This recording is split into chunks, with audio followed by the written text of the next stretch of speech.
everyone, and welcome to the magical and wonderful world of PATHCO. Last time we left our adventurers in a small shipping village close to the border of the dim north, as they are waiting, or were rather just about, to board the ship that will take them northward. Could any of you fill me in on some interesting details from last session? Yeah, Fyra, you had a lot of action going on. Do you want to lead that one? Jack? Is he eating pizza? He's eating pizza. Okay. Or his mic is broken. So Fyra was challenged by one of her old rivals, a samurai-type dexterous fighter named Quick, who was challenging Fyra to single combat along with her friend Blind Abdul. And despite Fyra taking a little bit of a beating in the early rounds, as it were, especially when she was trying to go easy on Quick and knock her out non-lethally, she was able to turn things around, mostly by invoking Thor and casting a bunch of spells at her. Oh, Jack's dead. I'll give you a chance to get that sort of check. And a lot of healing as well. As anyone that's ever dueled a priest in World of Warcraft can know, those them self heals. Yes. Drunk ghosts, as Hellhounds pointed out. There were also drunk ghosts. There were also drunk ghosts, possibly showing up whilst Sigmund was on the ethereal plane, having been shunted there by Blind Abdul. Sigmund, having not taken any, his sometimes his head is even thicker than his helmet, and he hasn't quite internalized what the drunk ghosts might represent at this point. Having we left her just trying to drink Bailey's out of a shoe. Yeah, since he'd been asked that by the Duchess of Cream Liqueurs and the Duke of Broken Cups. I suspect we're going to be seeing a little bit more of those in the future, and how Sigmund kind of interacts with them, since they appeared to be. Because Sigmund had announced his name, so he wasn't that surprised that they knew his name. But he still can't shake the inkling that there's perhaps something a bit more to it. But he's also really stupid, and thick-headed. So Very he's not stupid. quite got his head around what this could possibly mean.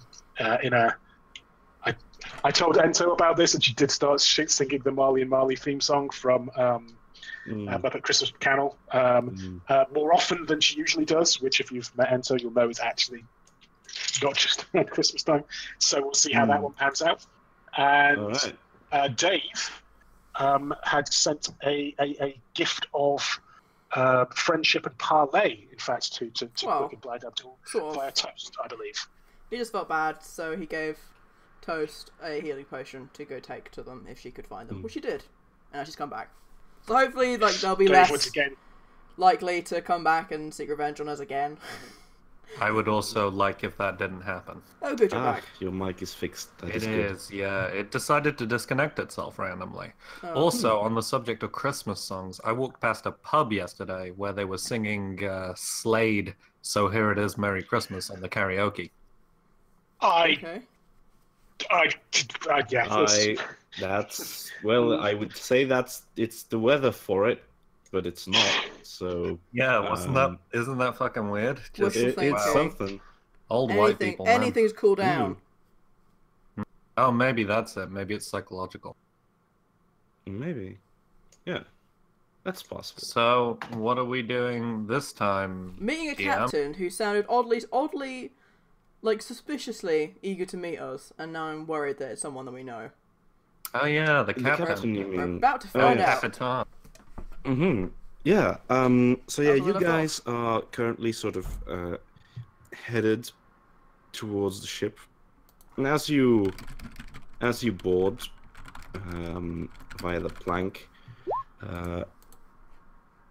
up on the ship's deck is the courier in a tricorn. No, it's not the courier in a tricorn hat. Son of a bitch! We already met his It's not sister. Courier in a tricorn hat. It's there's a couple of people there. Most of them are just sort of deckhands, it seems. And there is also Montbec, and he is seemingly in a little argument with a very tall and very broad man, sort of Sigmund size at least. Okay. And Big old boy. this man is has sort of a long gray hair, sort of a mullet, and a thick mustache. He has bare arms that bear a lot of sailors' tattoos, and Montbec seems to be somewhat discontented. And he, you hear him talking to this man, and he's saying, "Well, come on, man! I asked you not to bring other passengers. I wanted to have a ride alone, okay? Then I told you that, right? I told you to pay for that, right?" And the big man, who at this point you assume to be the captain, says, "Well, that's all right and true, Montbec, but see, these people pay me more for the fare than you can compensate for having a trip on your lonesome. So I'm afraid that plan's not going through. You're still happy to board, though." And as he notices you, he turns and he says, "Ah, these must be your buddies. You're, what was it? Issue something? Path? You Pathfinder kids?" We're PATHCO, and Sigmund's got this kind of like swagger as he kind of comes up, a hastily stowed shoe in one of his pockets for some reason, unbeknownst to anyone apart from Fyra, who saw the weird stuff he was up to in the bar. Yes, we're PATHCO. There's no one higher when we're for hire, and I couldn't help you noticing that you'd taken money for a premium service from our friend here, Montbec, but are removing that premium service now.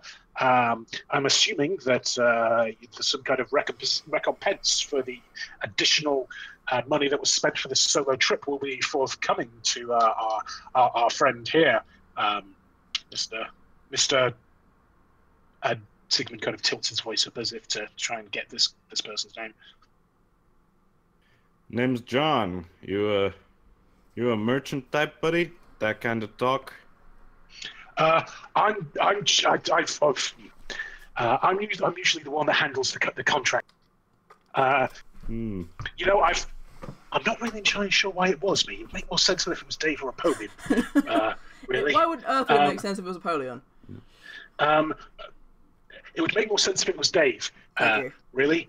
But I come from a family of people who like to know what their deals are when they're getting into them, shall we say. So perhaps I pay a bit more attention.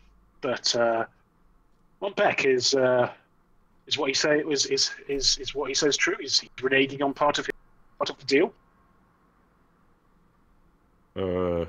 Well, that's a lot more information about your family than I asked for. But oh, my apologies. I'm really quite drunk. Oh, I see. Dave's face palming in the background. That's fair enough. And he sort of turns to look at you guys, Dave, Glanva, and Thyra. "One of you guys is Dave? Are you Dave?" And he points to you, Glanvar. Yes, Glanvar- he's Dave. He's No. Dave. He's our talky one. You have to deal with him. Please don't say that, Thyra. In what? Please, no, please. I'm Dave. Dave Barrowhill. Hi. They're both called Dave. No. It's very confusing. That's Glanvard, that's There was Thyra, another one this as is well, a Sigmund. small gnomishman. Yeah. Sorry, what? like I him. didn't quite catch that, Ag. There was another one as well, a young gnomish. He was also a Dave. I'm so glad he isn't sleeping on our couch in this timeline. I am very confused by what you are all saying. However, I am used to you adventure types, and I am used to you making little to no sense. Montbec, how about that payment? And he seems to go off with Montbec for a moment, and he turns to you guys as he seems to have not really understood much of your talk segment, and he says, "Welcome aboard the Bell Eater, kids." And I have a handout here of John, or as he's known, Flying John. God, he is an attractive man. Is he? He looks like a jerk. I was checking if his bare arms bear a bear tattoo, but they don't appear to. He's got a book No, of his, Thels? maybe on their backside. How about you roll me a perception to detect any bear tattoos? Oh, so You where's say Rosemary? the handout's not come up on my screen. I can see Oh, it. really? It has for me. That's weird. Let me refresh. Roll 20. That's maybe an interesting idea. Oof, no. Okay, so yeah, you do see a tattoo that looks pretty much like a bear. Yeah, that's definitely a bear. Hey, nice bear tats there, bro. You sun's out, guns out, eh? Bear tattoo? What are you talking about?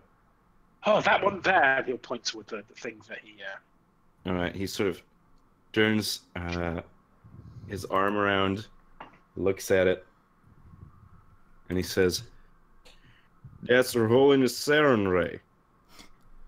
That's not a bear. Well, You calling my goddess a bear, little guy?" He says this even though you are about as tall as he is. well, I believe there are a number of Saren Ray. Sigmund would probably know this. He's been through it. Well, there are a number of Saren Ray chapels in Urchester, eh? Never been inland much, but I'll take your word for it. Okay. Yeah, Sigil back off at this point. Good, Dave was going to interfere otherwise. Yeah. Flying John, or Captain John, just sort of slowly nods as you're backing off and continues down, browsing the little book that he's holding. And he seems to sort of disappear into his cabin. And Montbec, sort of wringing his hands, turns to you guys. Says, "Oh, okay, so I had normally planned to have a private transport. However, it seems that that has been compromised a little. So we'll just have to make do. So yeah, I'd say make you guys make yourselves at home, right?" So, have you already paid this guy then? I have. Oh. I as I said, I've arranged a couple of things beforehand, and he seems to be again becoming conscious of the fact that planning this travel before getting your consent was kind of a dick move. I was very optimistic of you. Okay. I'm just curious. So, Out of character. What's Yeah, the cabin situation? Yeah, where cabin are our situation, you said? quarters? Yes. Oh, right.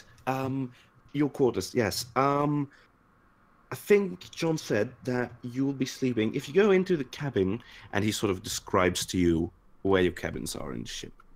Okay. And as he does so, he says to you, "All right, now, if you guys can maybe, go to your cabins, get, unpack, get settled in. I am just going to have a quick little talk with, our good friend, Captain John. That's his name, by the way, but I think you already got that." Mm-hmm. And he sort of makes his way awkwardly to follow John into the interior of the boat. Hey, Mon, where Beck, is... how long's the fucking trip? 2 days, at least. I hope it'll be 2 days. We'll make a stop in Welgenrath tomorrow, but I hope that we won't be staying there too long. Don't really like the place. And then we'll be continuing on, and normally we should get to our drop-off point in 2 days, maybe 3. I hope not, but that's it. Has anyone in this, either Dave or Pauline or possibly Sig, he's been doing mercenary work Pollyon's not before, here. maybe I keep forgetting that as well. No Polly. He's not here. Yeah. So maybe Dave has heard a story about it. Maybe Sig has done some mercenary work here. Maybe Glanvar or the Fire might have done this as well. Do we know this area? Like, what's the kind of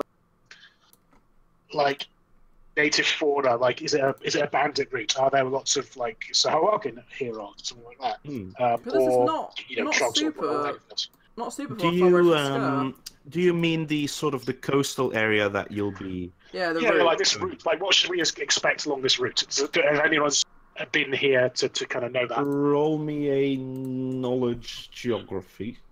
I do not have. If So anyone cannot. else has that, they Do I can want to do roll that it, or do I want instead. to take a 10? All right. Decisions, And what decisions. kind of total gives that? I'll take a 10. It gives me a 20. Nice. Might Dave. as well. So that's a plus 10 then. Nice. Solid competency from Dave as always. That's true. It's I know true. many things. Okay, yeah, a 20. That gives you a fair amount. The coast of the Dim North is most of it is sort of rocky coast. Is a lot of cliffside as well. It's much more mountainous than the more sandy coasts that you get along sort of the shoreline of Midland. It's known to get noticeably colder as you go northward here, and there are actually, you probably know this from some records of the Dim North coastline. Most of the fishing villages that are here are built on top of the cliffside. All right, And that's cool. generally, they also have sort of a pier and a dock at the waters. And there is many of the villages have sort of elevator systems that go up and down the cliffside. Cool. About the local fauna, you would have to roll me a knowledge nature. Just for funsies, I'll actually roll that one. Even though I could easily get a 10. Oh, good. There we go. Okay, yeah, that's worked good. out. You know that along this coastline, let me quickly get my documents about this. Along this coastline, you know that the fauna that lives here, there's a lot of birds.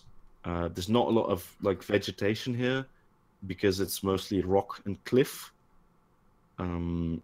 But you do know that many large birds live in these cliffs, and you also know that there's a fair amount of sort of pseudo-dragons that tend to nest here. Dave is so excited to see these. He wants to see both the birds and the pseudo-dragons. He's so excited. Yeah. They live here. Sort of the birds, sort of, gulls, cormorants, those kinds of birds. Lots of fish eaters. Oh, one thing I forgot to say as well, Mon. Sigurd had picked up another 2 kegs of or gallons of ale while he was doing Very stuff. well. So You can make notes of that. Yeah. Just kind of assume if he has the opportunity to do that, he's filling up on that in a similar way to Glander. So I'll just handle that. Yep. That is absolutely all in order. Otherwise, the only thing you really know about Welgenrath is that it is built inside of a sort of a fjord, almost inside the cliff wall, if you will. Cool. and you have heard that it is a very vertical city. Dave will mention that Interesting. to the others as like unpacking, I guess, but he would also say, but more importantly, there might be pseudo dragons in the cliffs, and I hope we get to see some. I really want to see some pseudo dragons. Oh, do you think we should catch some from the Daviary? Or will they just eat them all? I think they'll eat the songbirds. Maybe we can make friends with one. But they are wild animals, they should stay in nature. Do we all have a shared room, by the way? Yeah, like, Yeah, like yeah. hammocks, You is it guys like have a shared room. Do we all have hammocks? Yeah, yeah. Thyra's in a you guys hammock. have All right, Thyra is in a hammock. Your cabin is sort of well, it's not very luxurious. None of this ship seems very luxurious. Most of it seems like it's seen some, it's seen some years. And your cabin is, not very furnished. There's a cupboard that is nailed to the flooring so that it doesn't slide around, and there are a few hammocks hung up. But much more than that, there doesn't seem to be. Okay. That's enough. Yeah, we're not after luxury travel here. This seems reasonable. All right. Yeah. So as you guys unpack, what you wanna do? I want to scope out who these other people that are staying on the ship are. That Wait for weren't 2 meant to be days. there. Oh wait, hang on. No, your thing sounds more interesting. Hmm. So see who they are. Okay. Where are you sort of trying to go? on the If ship? like I can't notice them, if there's another cabin looking room, I might stick my head in that and see if there's anyone in there. If there's not, probably head up to the sort of the deck. A, Dave likes to see air, and Okay. B, you might see them So entering. as you sort of amble through the sort of the corridor in the ship, you turn a little corner, and you notice a wolverine there, which is sort of sitting in the middle of the corridor. Does it look Huh. like it would try to bite my arm off if I went to go stroke it? Or should I just I'll try to handle stroke it? animal to pet the dog. Should I just handle animal to pet the dog? Or Wolverine? Oh, it's Hey! Wolverine. Hey. Hell The yeah! Wolverine Yeah, speak. that's a crit. No, it doesn't speak. Hey, This That's a Wolverine Wolverine. loves Oh, me. that's That's startling. ooh. Okay. Yeah, that's a natural 20. All This right. is my new best friend. As you approach the Wolverine, it sort of gets up and looks at you, and it sort of smacks its mouth, and it sort of makes like little grunting noise, Hey! and yeah, it sort of sniffs you. He's busy googling what a Wolverine is. Why does Yeah, it me look too. like a really I've got one. I've got ferret? one on stream now, so you can see it. I thought it was like a dog. Why does it look like a big ferret boy? That's what they It's are. yeah, it's sort of a big ferret. Because it is a Um, big ferret boy. Ah, It is. I'm glad we confirmed that. It's Some big kind of and it's, musclid. thing is, it's Also, not big, it's small and it's angry, hence the Marvel character. Yes. Oh. As you sort of go to stroke this animal, Dave, you do notice that like this thing smells pungent. Oh. It does not smell good. So I assume it seems like Um, obviously domesticated for a given definition of domesticated. I was doing air quotes there. You couldn't see it. Mm. Does it look like a familiar or something? Can I see anyone near it? Like, hey bud, where's your human? I think Need a bath. that as you are stroking this animal, you hear some steps, and there's a door that flings open, and there's a man sort of in gambeson, with sort of brownish reddish hair, and he looks at you and the Wolverine, and he says, "Oh, hey, what are you doing with Hugh there? Hey, come on." He seems to like you. You're not bad with animals, eh? I like animals, especially cuddly ones. Yeah, What's well, his that's name? all right. Hugh's a cuddly one. He won't Hugh. bite. He's a nice guy. Yeah, he's called Hugh. That's his Hugh. name. I'm Pate. Oh. My name's Pate. He's Hugh. Hi. Wait, is that Pete with an accent, or is that Ah, no? Pate. That's Pate No, like that's the Pate. food. Oh, That's I won't write it Pate. down then. If it doesn't Name's hand Pate. out. Here's my I hand. really love this art. Oh no, I'm a fan. Oh, This is so good. you. Is he holding the Wolverine? Yeah, he's Yeah. holding the Wolverine.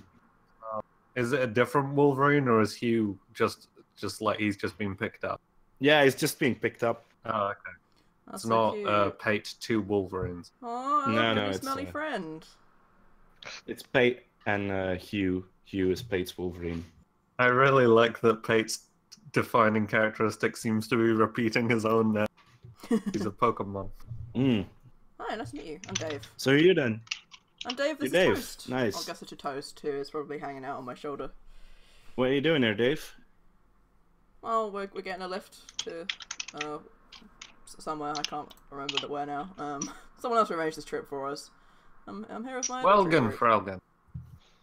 Welcome. Oh, you're going Raft. to Wilgenrath? What are you going to do there? Um, Dusty old place.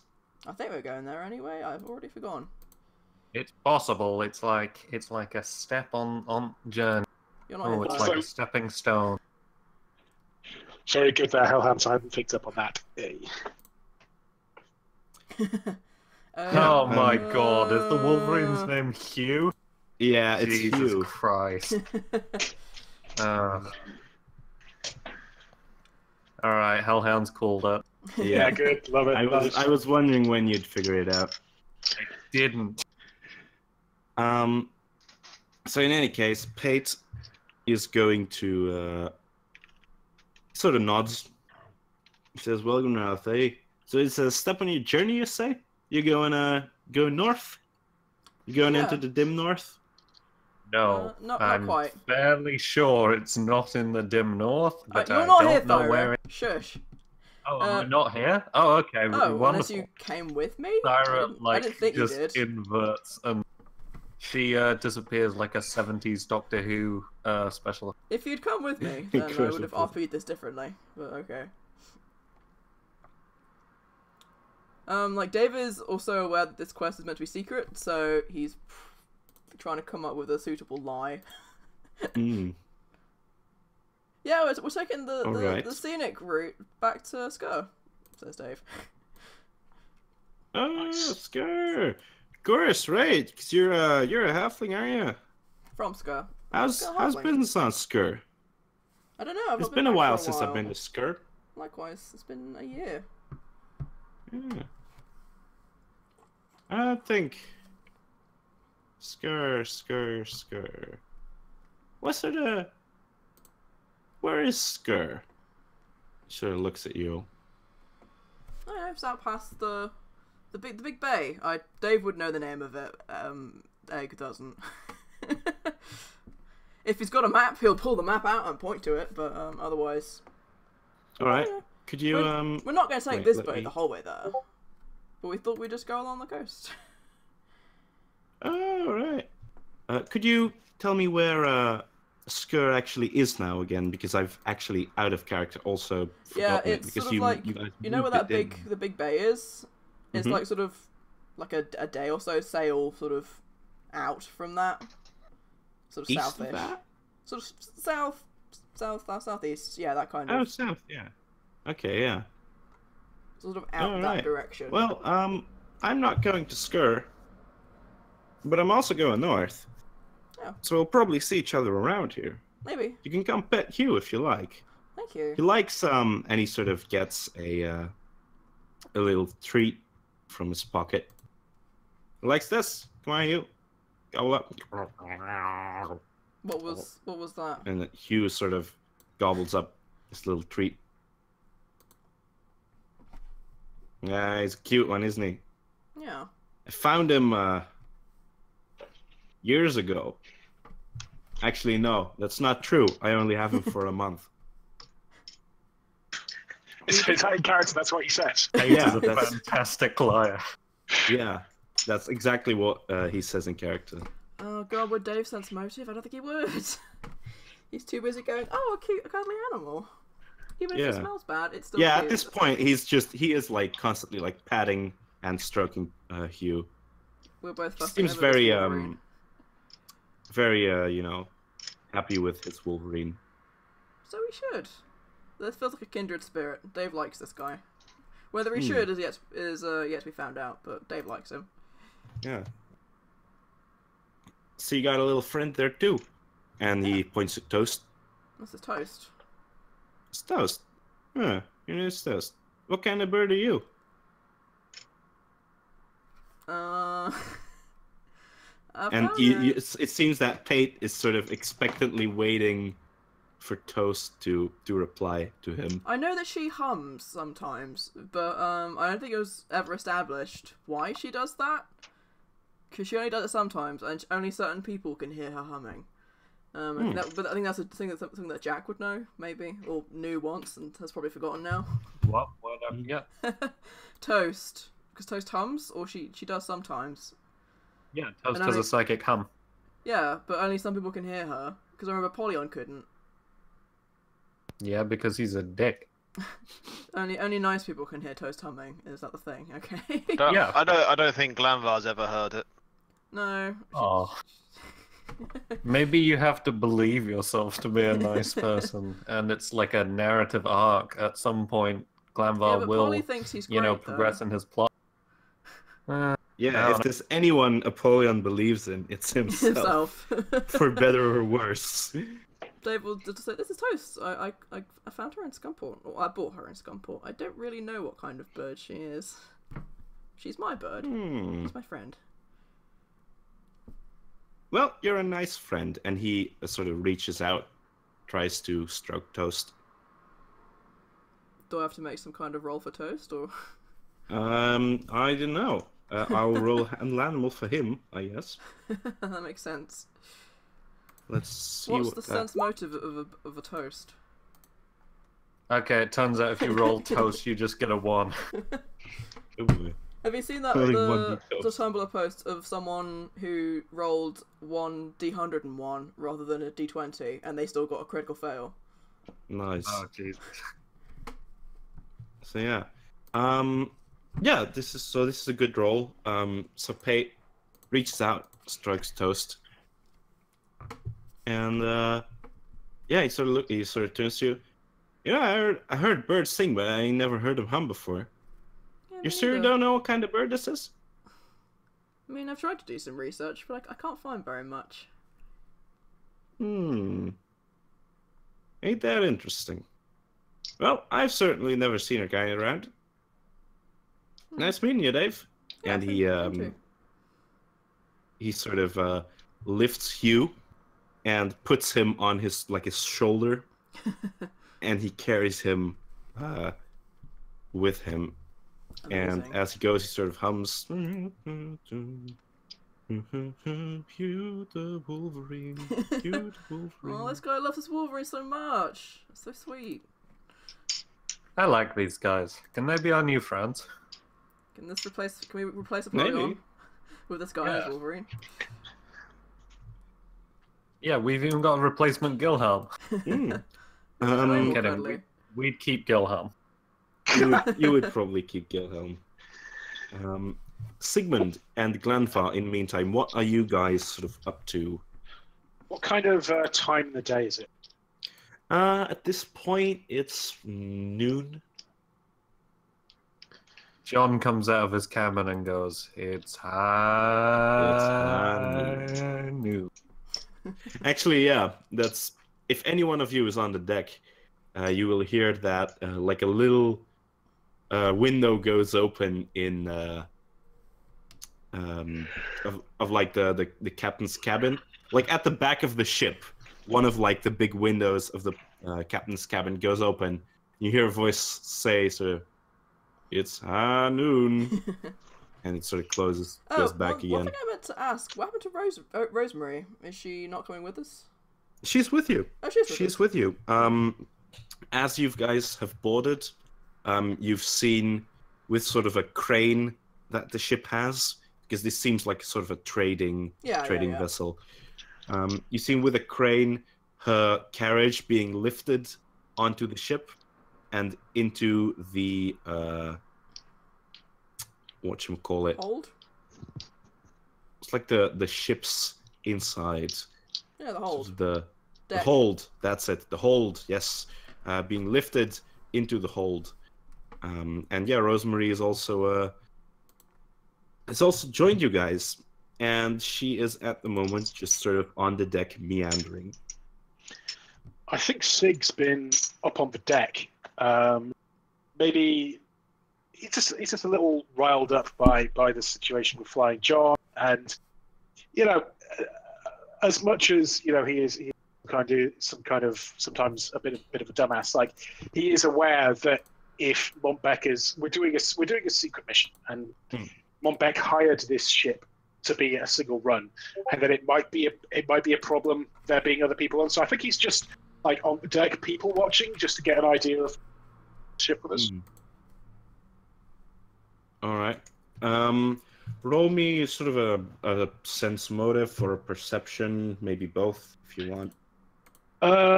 Yeah. Okay. Cool. There's a sensitive, Not bad. and there's Alright. perception. Oh, gosh. That's not bad at all. Surprisingly That's competent. not bad at all. Surprisingly competent, yes. As you're Just kind outside, of like sprawled down on like a chair or something, and gently sipping at an ale as he's taking them. So, Oh, he's sort of return vaguely of like the not looking. return of the socks with the sandals. Sorry, I can just cut out for a second. out a little. Return of the socks with sandals, like on Tilda's boat. Oh yeah. I think he's still in full plate because he'd still be wearing that for the road. So that's we're gonna have to come back to. That makes more sense. So I think he's just kind of relaxing, like trying to not look suspicious, but at least getting eyes on anyone that looks like a threat, maybe, or someone that might be following Beck. Actually, I think that's probably what he's mostly looking for. Anyone like he's not near Beck, and he's not watching Beck, but he's watching to see if anyone's watching Beck. Does that make sense? Yeah, I think that that makes some sense. On the deck, you mostly see some deckhands, people who don't seem very suspicious, probably just Flying John's crew. You see some people talking. You see two dwarves in particular who Thara and Glanvar. Who seems to be sort of going through what looks like maybe a ledger, maybe an inventory, and they are holding sort of a one barrel, and the other one is browsing through a ledger. You hear them talk about how they seem to have a barrel that's not accounted for. You see them open it up. There's just seems to be like wool inside. And yeah, they just seem to be figuring out like trade problems. I have like a little image here as well. Cool. That you can enjoy. And this barrel of the wool barrel, they've clocked that this is the one that's not accounted for, right? So it's an additional barrel on the manifest, as it were. Yeah. Indeed, that's pretty much the idea. Okay. Okay. Because Sigmund's kind of day drunk and paranoid. Never a good combo.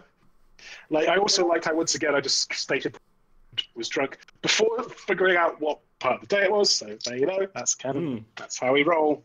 Yeah. For Sig. Okay, and we didn't see anyone specific, like looking at Montbec, but there is this additional barrel. Yeah, there is that barrel. Okay, I think Sig's going to let Montbec know in a kind of like surreptitious manner, because for all of it, because Sig has survived as a mercenary for a while, doing such sketchy stuff. So like, it's not out of the realms of like, even when he's being a bit weird, especially when he's being paranoid about this kind of business. So yeah, let Montbec know about that. All right. Montbec is currently has followed Flying John into the captain's cabin. So if you want to go talk to him there, you certainly can. Oh, I think I don't want to like let John know. So maybe if I can get a. It said it was wool, right? Yeah. If I can get like wait until that barrel's unattended, and I've got the Mace of Spades with me. I think I might have some like spare weapons with me. Oh, I've got my daggers. Mm-hmm. Yeah, I might just like do a bit of the old stabby into the top of the wall. Okay, roll me a stealth then. Okay. Oh. Yes. Good. The armor. Plate mail. The armor. Oh, Yeah. dear. Okay. Yep. Mm-hmm. That's a 4. Yeah. So these two dwarves are talking to each other, and as they do so, they look to the side, discussing this barrel, and they see this grown man in full armor. He's Definitely doing the crouch. like the most armed man here, like with a weapon in full armor. A spiked shield. Yeah, a spiked shield, like slowly crouching towards them. And the dwarf lady turns to you and says, is there a problem here? Shh. I'm a ghost. You're a man. You're not a ghost. I'm metaphorically a ghost. I can see that your security is quite well. Yes, you were able to stop me. All right, Sigmund von Beck from PATHCO. We're not sneaky, but we're on a kill streaky.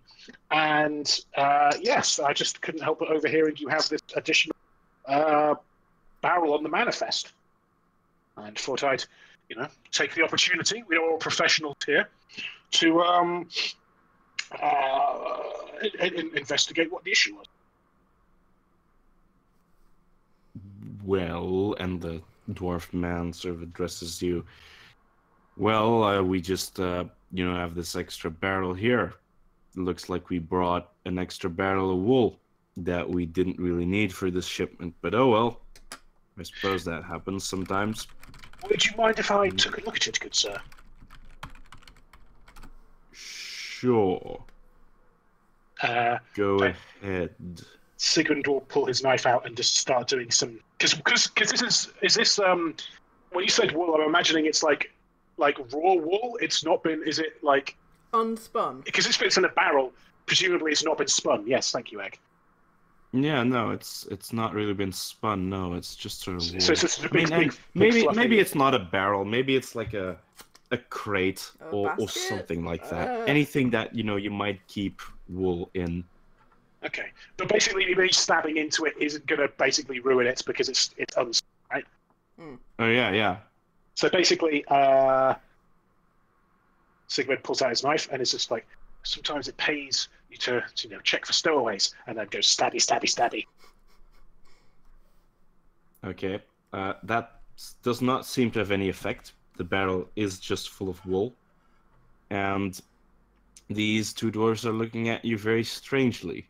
Okay, Sigmund, having established the paranoid, dangerous drunk person, is going to look rather sheepish. Yeah, it's always good. It's always good to check. Thank you. That wasn't even on purpose.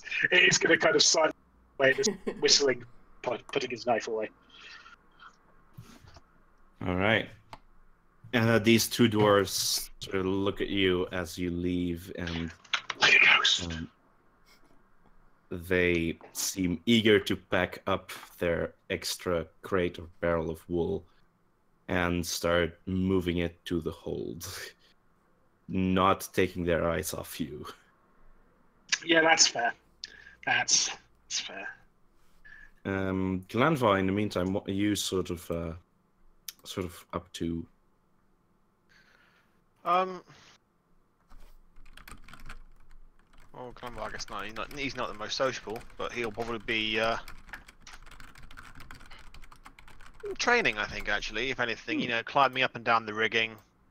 Oh, right. Just Yeah, that's keeping cool. himself busy. Yeah. As you sort of climb up, there's like a man in the crow's nest as the boat is sort of started to depart, sitting around there, and he looks down as you pass. He says, "Yeah, those skills aren't bad. Keep it going, man. You gotta stay in shape, right?" Gotta do something to keep yourself from getting bored on this boat. Yeah, that's a fair point.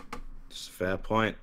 And he sort of lies back in the crow's nest, takes a puff of his pipe.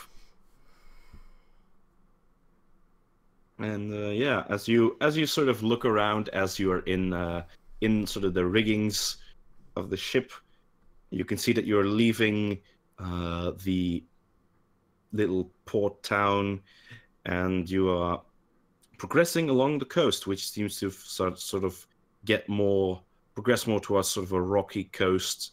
You can see that there are some like cliffs and rock formations in the water that the ship is navigating through.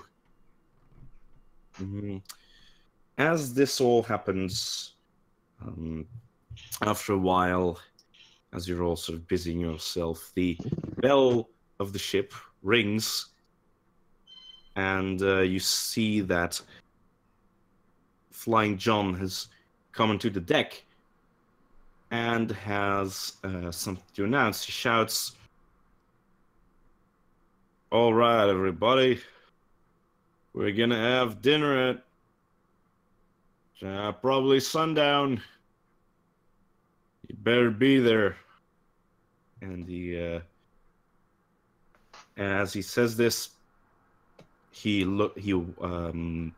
walks along, looks sort of at the crew members, is giving them some orders, and Sigmund, you see him in fact talking to two dwarves that are have put away their goods, and they seem to be discussing payment. And as they do so, they also throw you some worried looks, and Flying John sort of nods, says, he seems to be agreeing with whatever concerns that these two traders have. In the meantime, Dave and Thyra, what are you sort of doing? Are you sort of hanging around Pate, or are you, looking through the rest of the ship? So how long after we first got on the ship is this now? I'm sorry? How long ago? What did we get on the ship? I zoned out for a moment. Has Oh, time right. passed? You've been on the ship for a couple of hours. Okay, well, I assume it's been sailing for that time. Yes. And it was. I've been sailing. How long until sundown is it? I'm sorry? Reckon? How long until sundown?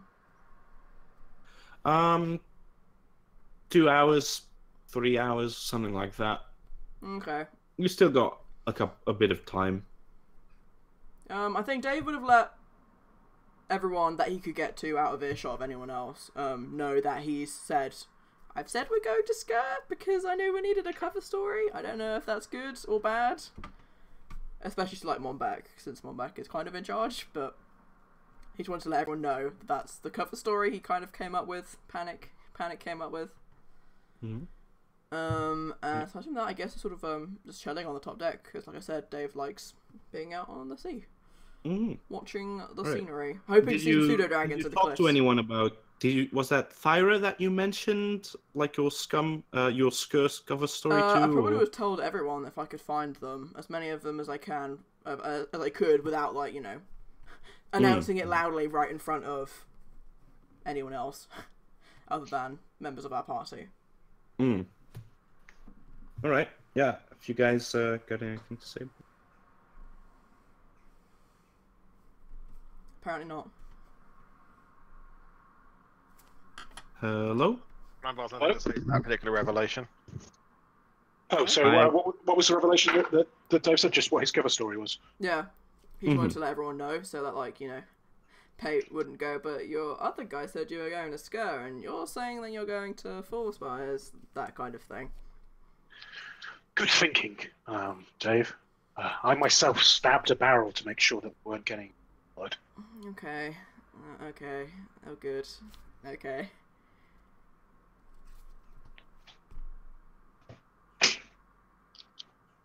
Aside from that, just bird watching / dragon watching, hopefully. Well, you can roll me a perception for that if you want. Ooh. I will.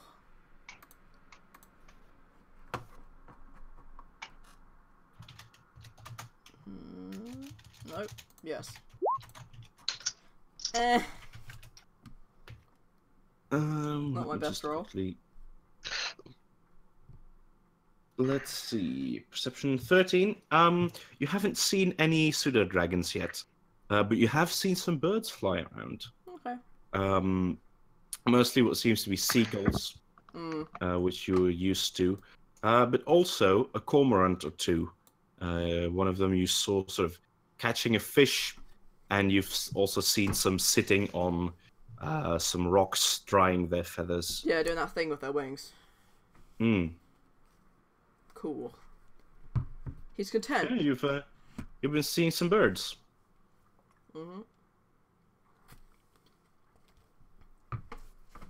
As for the rest of you guys, what are you sort of trying to do? Are you trying to maybe talk to Montbec?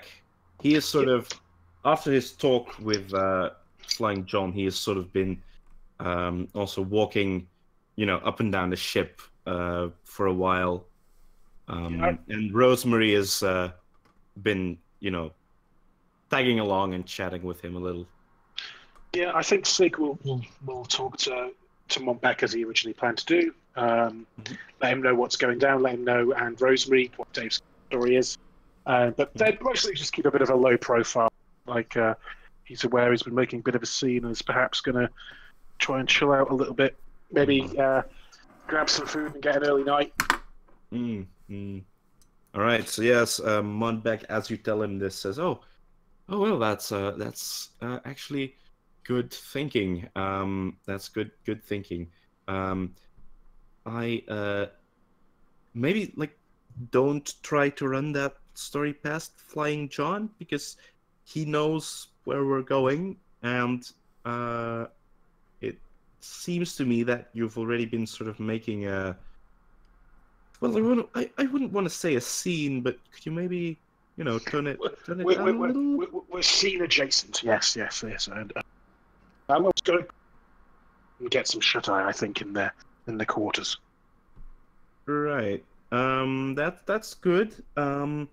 Maybe you do try to show up at dinner, because that would otherwise maybe be a bit suspicious, and I don't. Oh yes, absolutely. Throw any. Yeah, good. Good. And as he sort of pats you on the armor, which makes sort of a clunk clunk sound, and he walks along, and Rosemary rolls her eyes and says to you, such a nerve-wracking guy, isn't he?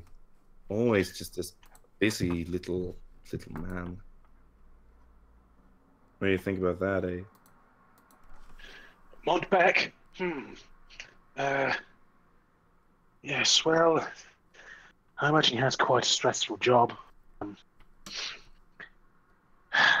It is what it is, I suppose. He's been thrown for a bit of a loop. Expecting to charter a private vessel and it not being private after. What's your take on things? Have you been working for him long? Yeah, I've been tagging along for a while. Mostly ever since that whole Nasander business. I picked that up because I was really short on coin. But when the whole thing kind of fell apart, it seems that Montbec could use some allies, and I could use some money. So here we are, I guess. That's just life, isn't it? And she sort of looks out and says, "Well, you ever been on a boat? This is my first time I've ever been on a boat, you know." Oh yes, I've nearly drowned several times. Oh, so that's nice. One time I was rescued by a half or aunt, I suppose. Yes. What now? Dave's aunt rescued me. It's all Great very. aunt. Technically.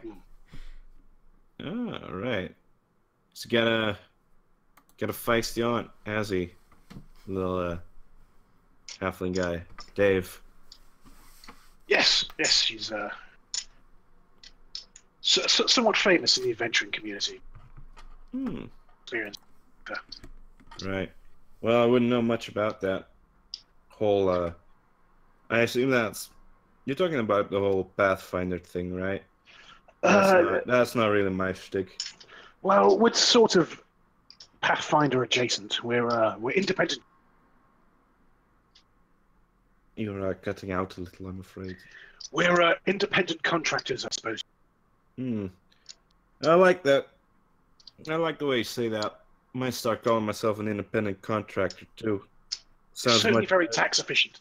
Sounds much better than bloody mercenary. Yeah, I'll tell you that much.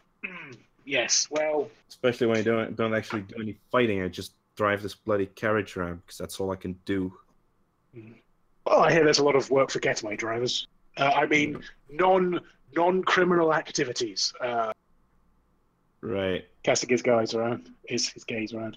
Right. Yeah. You're right about that, I suppose. Yeah. Yeah, the ship's really getting to me. You want to catch some fresh air? Yeah. Let's head on deck. So, as Sigmund and Rosemary sort of move towards the deck, how about you, Thyra? What have you been sort of busying yourself with until sundown? There's a couple of dwarves on board, so, I'm going to try and get some information about where we're going, I guess, because I don't think I've left, the main path continent before. Right. Okay, so yeah, you can talk to the two traders if you want. Yeah. I think I probably have, a shitty deck of cards or something. It's like a tavern deck of cards, you know what I mean? A fancy tavern has its logo on the back. And they're super worn, and the corners are bent. Just I go over when they seem to be on break, and just sort of sit down with this, a couple of shot glasses, and this really bad booze I brought. And I'm just I speak to them in Dwarven, and I'm just so been at this long? Yeah, I've been at it for a while. And as he sort of pulls his hand of cards towards him, you see that the man Kai's hands are quite scarred, as you've often seen with smiths. And he says, I used to be a smith. Those were my younger days. But afraid I had to quit doing that. The bones and the joints and all that. Hands aren't what they used to be. So I became a trader with my wife here, Judith. Ain't that right? Yep, that's right. That's right. And we've been trading. We've been trading for the house for what now? A couple of 10 years, 20 years, something like that. We're wool traders, dye traders, that sort of thing. We trade from Midland to Karlovia, so Welkenroth. That's our main stop. That's where we're going right now. What about you? Us too, I think. Our bard fella, the music chap. He's taking us on a trip to his homeland, over Scareway. But my trade's a little more bloody than trade, which perks. Oh, and I'm a missionary as well, and I sort of, well, it's not like I have to fish out my emblem of Thor. It is large and obvious, but you know, I hold it up, like emphasize the point. So you're faithfully. That's good to hear. Yeah, you know, gets you through the day. You know, I've already done some necessary prayer ahead of the trip. Hopefully Thor, you know, smiles down on us and doesn't just dump a massive storm on us. That would suck. I think that has already happened to some of my friends. So hopefully, you know, second time's the charm, yeah. Better hope he doesn't indeed. And as you look at these two, you can see on their hats that they have a symbol that you generally associate with Odin, actually. Sort of the 3 triangles that are intertwined with each other. Is that something you came up with, or is that an actual Norse thing? That's an actual Norse thing. Oh, that's radical. So if you look up just... it's probably been stolen by Nazis. I think it has a name. The Valknut, I think. Yeah, it's like interlocked triangles. Oh, I like that. Learn something new every day. Yeah. And yeah, that is a sort of the symbol of Odin. So you think that these Zors are probably some faithful of Odin, and they continue talking to you as they're playing cards. Judith seems to be pretty good at playing cards. I not so much. And as he plays, you can indeed see that his hands aren't, you know, very stable. Seem to be sort of, he seems to be having a hard time doing like precise movements with them. Ah, that sucks. And Judith says, "Well, last time I checked, though, bloody wasn't especially an adjective I'd associate with being a missionary." I do 2 things. You do they're fairly, they're somewhat distinct areas of my life. I mean, you know, Thor is, he's a god of battle and also, you know, safe travel in storms and stuff like that. You know, it's all about interpreting the, you know, holy book of Thor, the Thoronomicon. Right. I'm sure that's true. Can't say I've had much experience with Faithful of Thor myself. Think my dad was once, I think, a smith in Mjolkirk, but he moved out of there before I was born, so I never seen the place. Oh, it's lovely. You live there? I used to. I did when I was a kid. And then I went, you know, training at the temple there for 40 years. And, well, you know. That's quite a commitment. That's quite a commitment. What sort of prompted you to leave there? It's not often that people who live in the, you know, clergy that long suddenly decide to take a walk on the wild side. Well,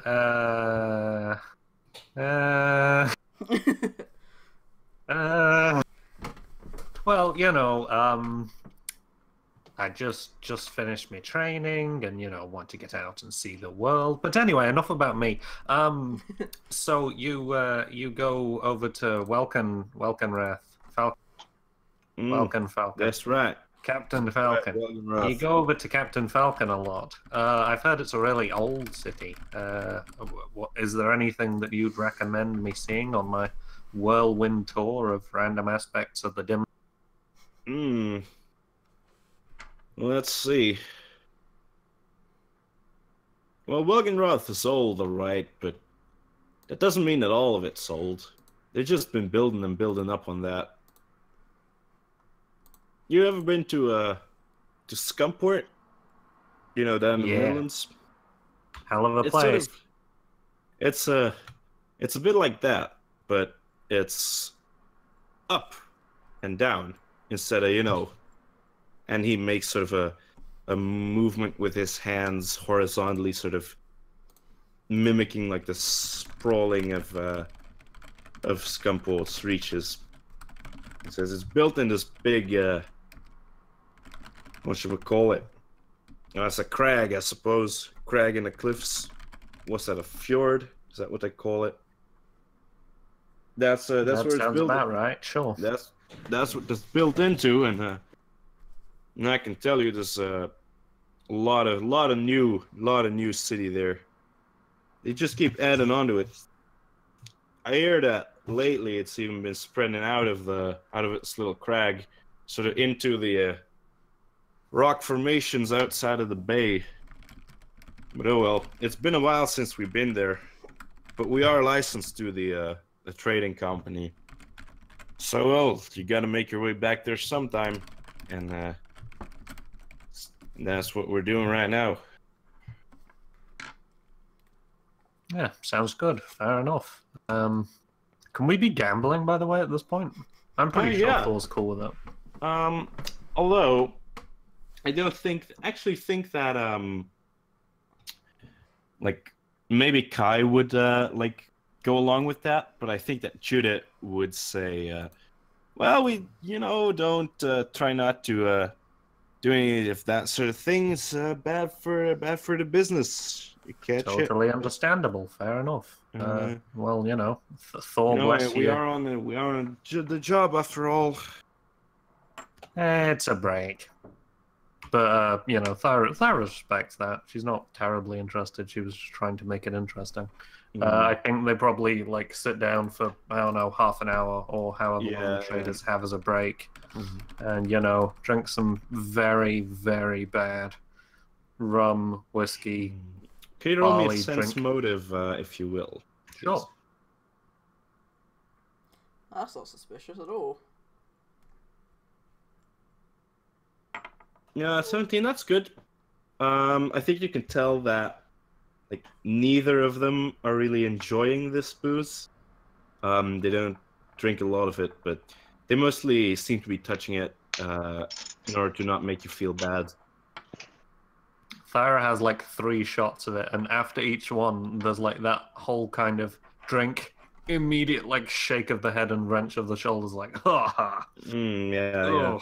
Yeah, I think that these two are have been gingerly sipping their shot, but haven't really been into it for a big part. In the meantime, on the deck, as Sigmund, Rosemary are outside, Dave is there watching birds. Glanvar is doing some training on the riggings, and you hear a stumble, and you see Flying John burst out through the door and shout, "Bait! Where is that bloody idiot? Bait!" And Sigmund has to just stifle his immediate thought, which is just he... Different one.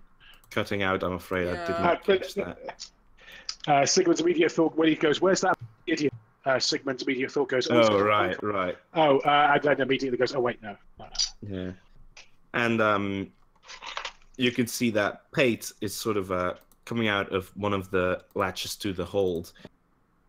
And he says, "Got an issue there, Mr. John?"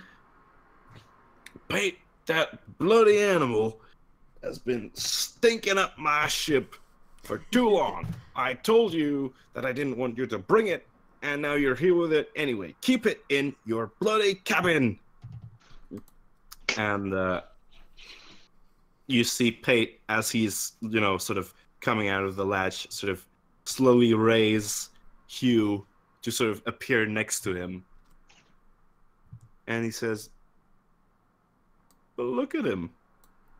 And he turns him to look at him. "He's such a good boy." And John just gives a large sigh and says, "At least wash it, then." And he waddles off, approaches you guys, and says, "So, as Mr. Monbeck's been paying a little extra for you. You got any preference to your evening meal? We got fish. I think think our cook that we have now doesn't mean lobster. We got a few lobsters, I think. Might not. It might be lobsters. They might just be crayfish or crabs. They might just be fish. But looks like a lobster, so who knows? Could be the front half of a reef claw. The reef claw. Know those things well. You been finding them? No, but I've heard they're very tasty. You sort of, where are you guys, like, mercenaries? Oh, we're independent contractors. Yeah, what he said. You're mercenaries. Good to know.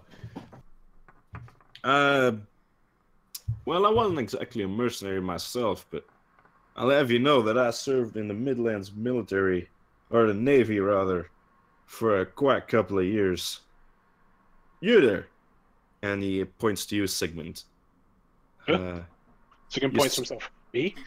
You sober yet? You look like a soldier boy. You ever been in the army?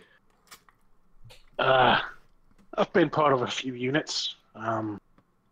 Saw some action down in Stone's Freedom. Nah, Stone's Freedom. Never been there. Never been there, but good lad. Good lad. You know, this little ship here, the Bell Eater, named her after something I saw on one of my travels. And it's something you wouldn't believe. I was all the way to the east. And he sort of starts mimicking this story, and you can almost sort of see it happening before you as his hair sort of waves in the wind.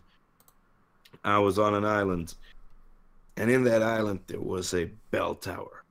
And that bell tower was quite big. It was probably the biggest bell tower that I have ever seen on a port town. And I have seen quite a few port towns.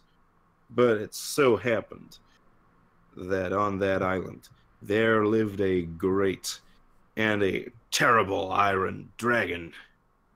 And with each tolling of the bell, that dragon's temper rose a little. And just on the day that I passed through there, that dragon's temper just about boiled over. And as he flew through the sky and darkened the town, he bit off top of the bell tower and swallowed the whole thing whole bell, just going down into that dragon like that. What about that, eh? Huh. He sort of seems to be expecting quite a bit of interest. You can tell that this guy is likes his sailor stories. Do you want a sense motive or something like that? If you want to roll that to see how much of that is or can be true. Yeah. how much if 12. Dave's there? I mean, dragons can be big, so Okay. that doesn't seem unreasonable, you suppose. Huh. If Dave's there, What does he kind know of dragon? anything about iron dragons? Like what they're like? Roll knowledge nature. Let's see. Let's take another gamble. I lost that gamble. What's that? An 18. Yeah, that's pretty good. Yeah, but if I'd taken a 10, I could have got a 20. But it's too late Yeah, now. that's true. That's true. Yeah, you know a bit about iron dragons. You know that in comparison to, you know that the metallic dragons, sort of the bronze dragons tend to live in sort of warmer areas, and in mountains and in deserts. Not specifically warm, but sort of dry areas, especially. And iron dragons are generally attracted to volcanoes, to sort of volcanism, and they tend to live on volcanic islands, and they in fact eat a lot of metal. They try to eat, and that's what their iron scales come from, which actually do have like sort of irony deposits in them, and makes them especially hard. And yeah, that's what iron dragons do. Okay. And, iron dragons are relatively rare. You don't see a lot of iron dragons. You see bronze ones a lot more often than you do iron ones. Okay. So, like, his story wasn't completely infeasible. I forgot where he said it took place, but... It wasn't very specific, it seemed. He might have, Okay. mentioned it, but he didn't seem to attribute a lot of attention to it. It's not completely impossible, so... Yeah, Dave's not gonna make a big stink or anything like that. Just go, okay, cool. They're rare, though. Actually, that reminds me, what's the figurehead on the ship? Is it like a dragon? It's a dragon. It's not a dragon eating a bell or anything like that. It is a dragon. And actually, Dave, as you sort of think through this, Flying John continues and says, and it was said that after that day, every time that this dragon flew out of its nest, the villagers could hear the bell tolling inside of the dragon's stomach. Now, what kind of story is that? I ask of you. I actually heard it myself as I was leaving town. I heard that dragon fly by, and I heard that bell go, and I thought, wow, just this bell keeping on going inside this dragon. I ain't never seen something like that before, and that's why I named the ship. When I got it, I thought of that dragon. And I named it after that dragon. Very interesting.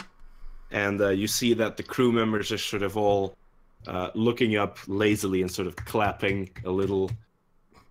And Flying John seems very content with himself for sharing that story with you. Well, that's all well and good, but why do they call you Flying John? Well, now that's a whole story altogether. A whole another story altogether. Sigmund kind of just turns around and gives a little thumbs up. It's detected that this guy likes to talk about stories, so he's trying to ingratiate a bit by leading. Yeah.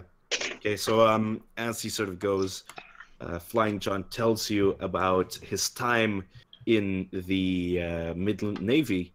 And he tells you about his time where he was fighting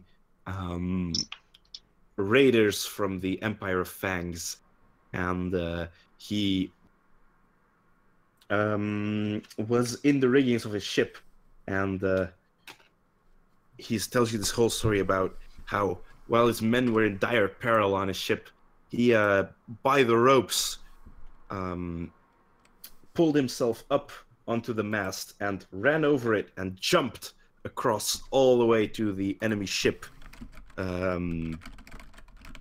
letting himself down with another rope and fighting their captain one-on-one. And that's sort of the and as his men saw him just jumping from ship to ship, they started calling him Flying John.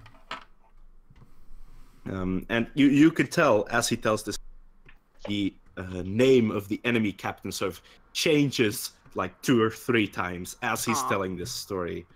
And every time it gets like more epithets of like,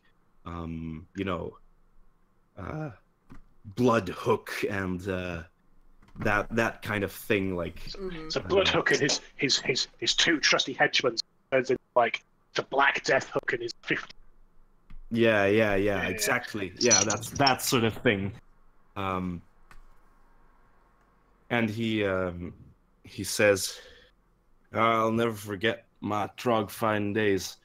I mean, like this," and he sort of points to his. So what did he say? What did he say? Did he say? Yeah, troglodytes. It's Empire of Fang. Sigmund kind of perks up a little bit at this, but is looking very, very. Yeah, and he. I'll never forget my trog fine days. I mean, like this, and he points towards his sort of his waist to his belt, and you say, "How do you like my trog skin belt?" I wondered what that was. Made this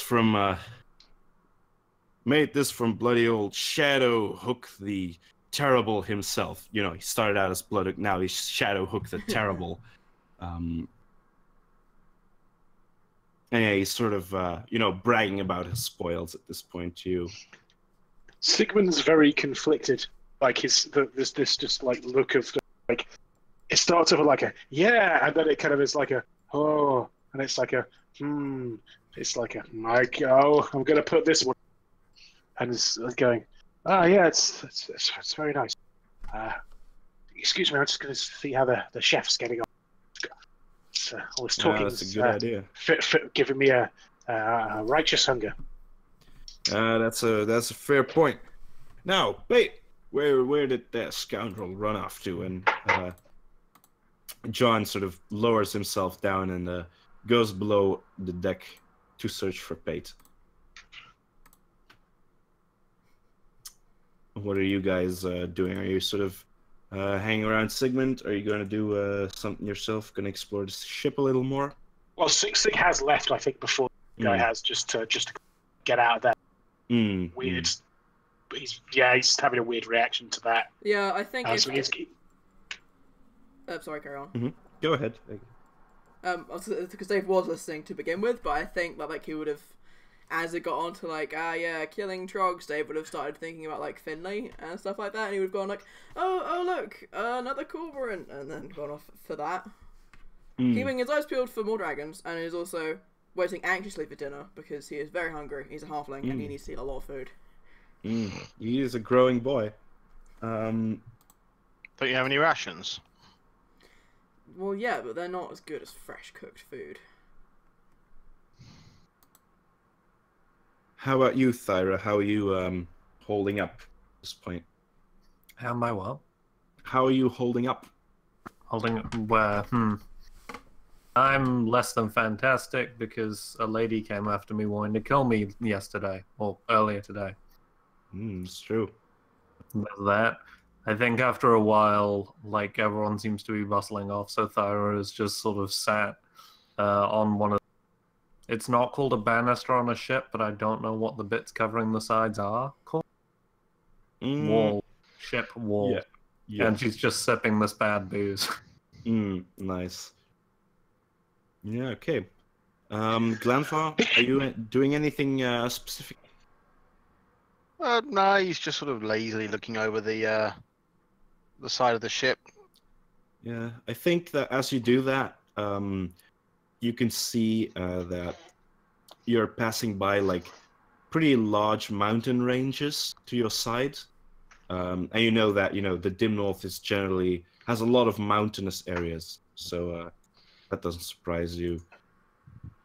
And in fact, as you come by, you can see that on sort of the mountain and cliff sides that you're passing by, you can see somewhere on top, you can see it looks like a little village, and you can see sort of a rackety rope mechanism going up and down the cliff. So that's one of the villages that you can see. Okay. As the ship passes by this, could you roll me a perception, if you will? Yep. Hold on a second. Cat's just jumping onto my desk and knocking shit everywhere. Oh dear. Hi, Cat. Hello, Cat. Cat ownership. Great timing there, Eddie. Oh dear. Oh, for pity's sake. What's that? It's a 29. No. Oh no. I clicked it twice by accident. Oh yes, that's a critical fail. I'm afraid. Yeah, as you were looking out, Still rolled 15. That's true. It is still a crit fail though. Very, very impressive for a critical fail. As you're looking out, you're trying to sort of narrow your eyes, see what this whole village thing is about. As suddenly a splat flings itself over the side sort of your temple, heralding a bird flying away overhead. Oh no.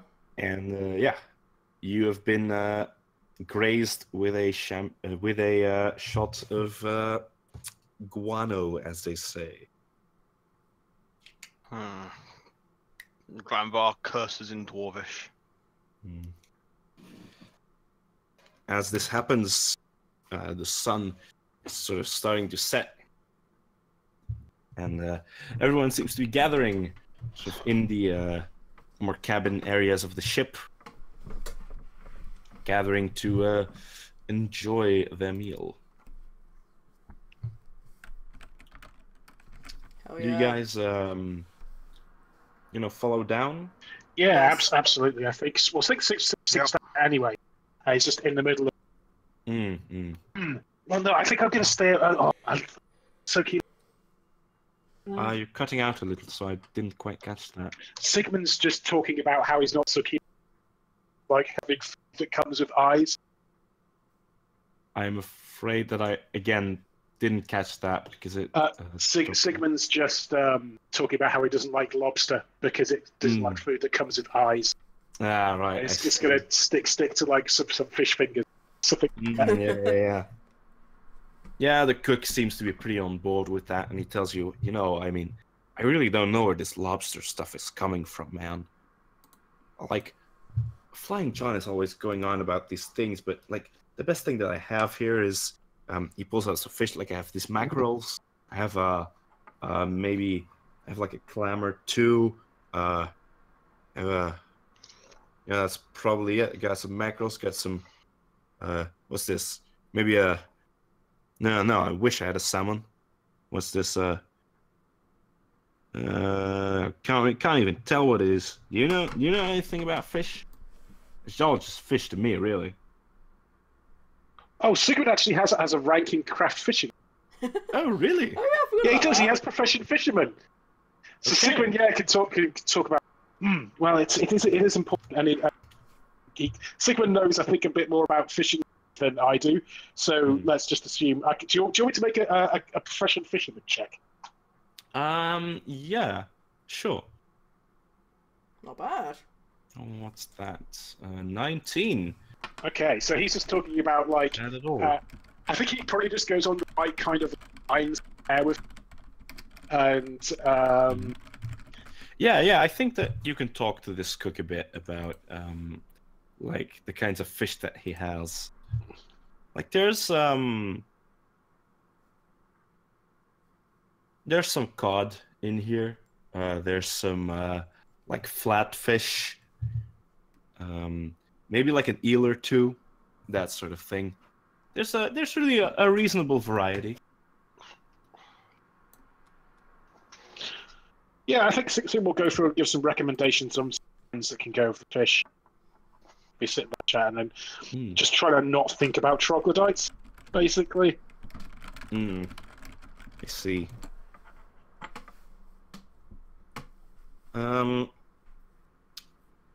Let's see here. Okay, yeah. So as everyone is sort of gathering at the table, you can see the deckhands. You can see the dwarf that you were talking to earlier, Thyra.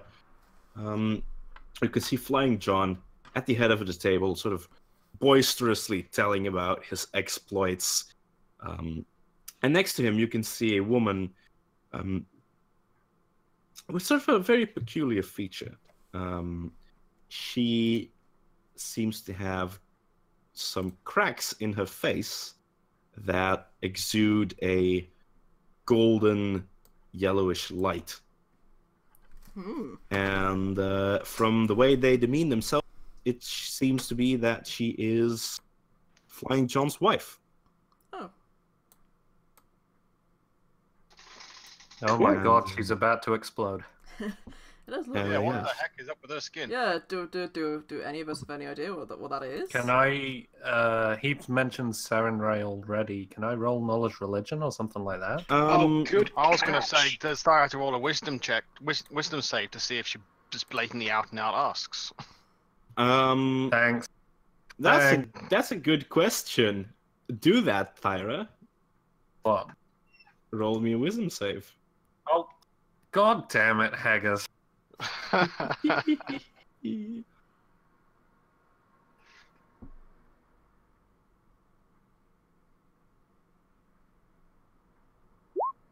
All right, That's good. It's good. It's God good. damn You you, are, Haggis. Yeah, you are A nice far more- stirring. despite the bad booze, you are a lot more composed than you usually are. In fact, Thanks. maybe it's sort of the hunger keeping you sober. That is not how being hungry and sober works. But Yeah, that's backwards, she's is it? Oh, she's really? a dwarf. Yeah, that's Yeah, true. if you haven't eaten anything, the food in your stomach kind of absorbs the booze a bit, so you don't get as drunk. Can I roll a knowledge religion check to look into? Yeah, you can roll a knowledge religion. However, in this, well, actually, yeah, you can roll me any that you want, and we'll see. I only have knowledge religion, so it's yeah, going to fair be enough. there. Okay, so Thyra, you don't think that this is like related to any god you know of? You know that Sarenrae has like a big thing for like the aspect of light and sort of the sun, that sort of thing. But other than that, I mean, you know that there are other deities, like for instance Abadar, who also have like light and sort of that sort of thing as their portfolio.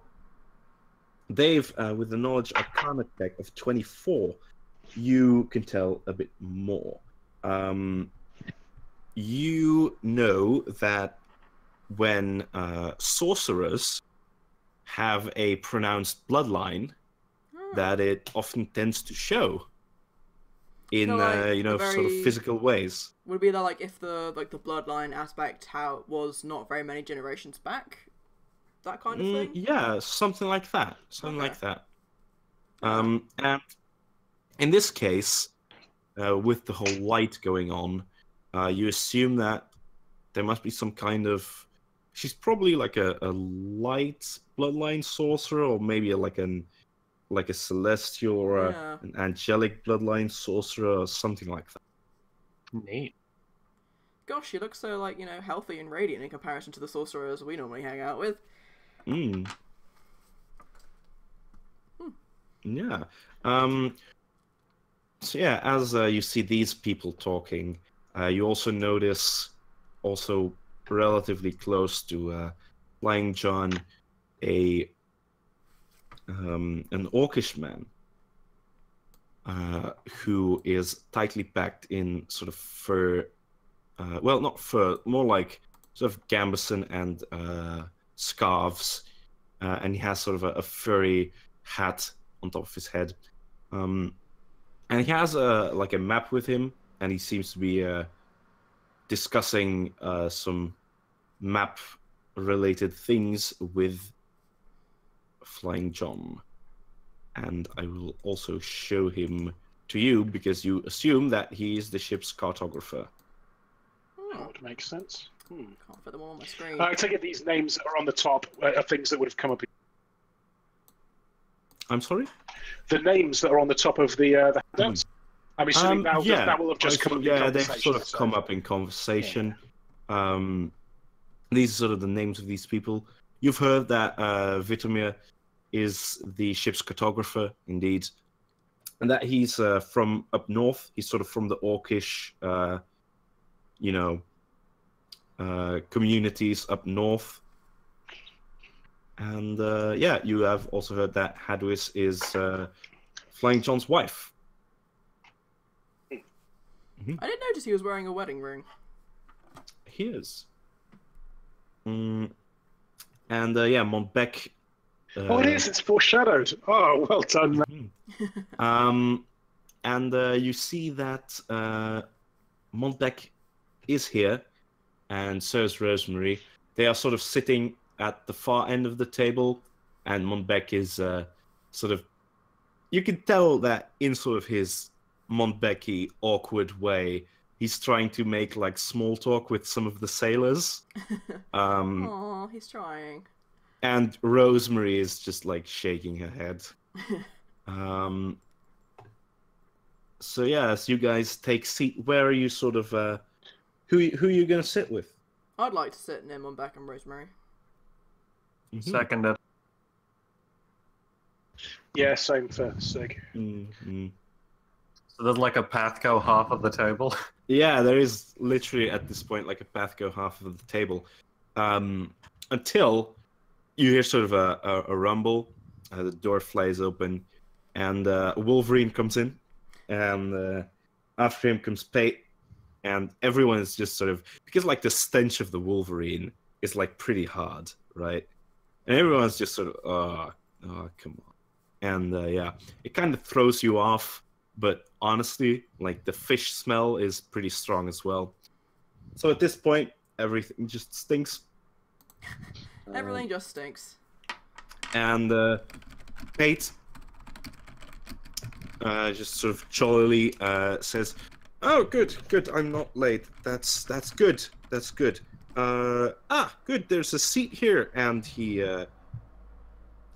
just takes a chair, shoves himself beside you, Dave, and yeah, he sort of starts shoveling fish onto his plate, and you can tell that he's sort of every once in a while, like shoving some off the table for Hugh. And Hugh is just like beside him, sort of munching on this fish. It's this Wolverine going on.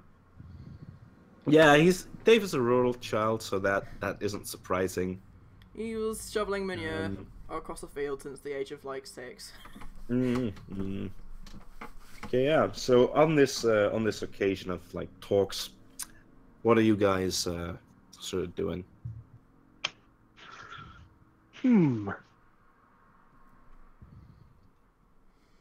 I'd like to chat with Monbeck. Like, not about anything in particular, because obviously like most of what we could talk about is super secret, so we can't. But to sort of like, oh, you know, have you been on boats much? Do you know this area super well? Have you ever seen a pseudo dragon? That sort of stuff. Just trying to be like friendly. Oh, pseudo dragons. I think I've seen one. When was that again? I think it was a while ago. We were in. We were south. We were somewhere south, and it was a bronze one. A bronze one.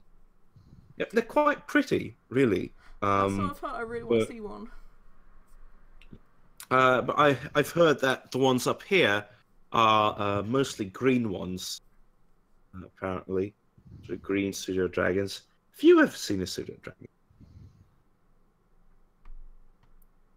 I haven't seen a pseudo dragon. I want to. I don't know about any of the rest of PATHCO. Well, has any of the rest of PATHCO ever seen a pseudo dragon? Just like as a pet, you know. Some like mages and stuff probably lug them around. So Thyra's probably seen like one. She assumes, I don't know, she's seen a little dragony thing that seems to be the correct size. Because they're like cat-sized. Yeah. Yeah, they're not too big. I don't think Glanvire, if he has, he probably didn't pay it much heed. He was too busy robbing the person. Yeah. No, fair enough.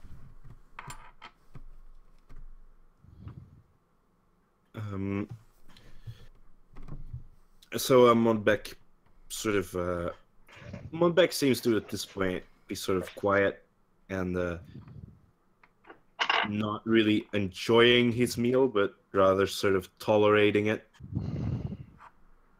How about you guys, Thyra and Sigmund? What are you sort of bringing up in conversation as this dinner goes on? Well, it's just a kind of path on this end of the table, right?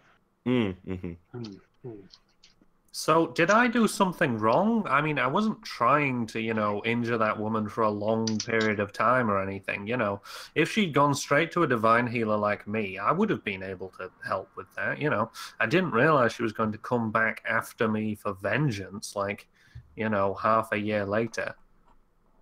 Was I being crazy there? Dave, you're better socially than me. Did I handle that well?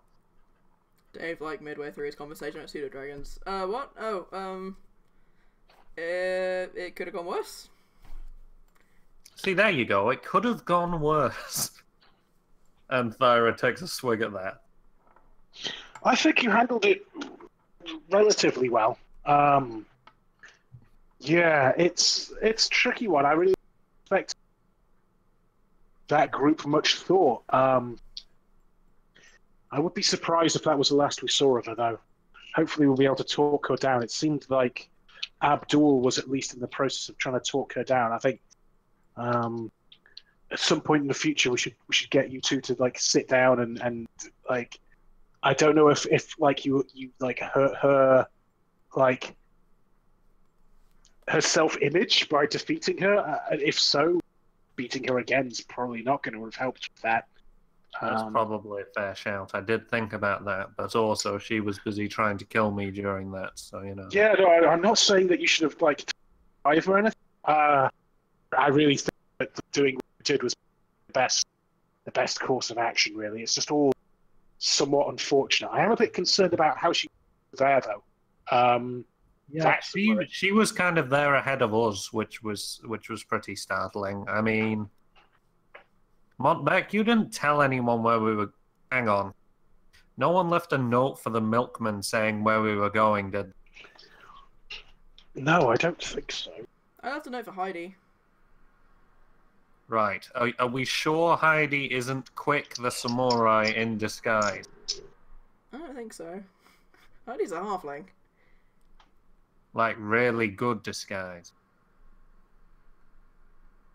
Who doesn't have green skin?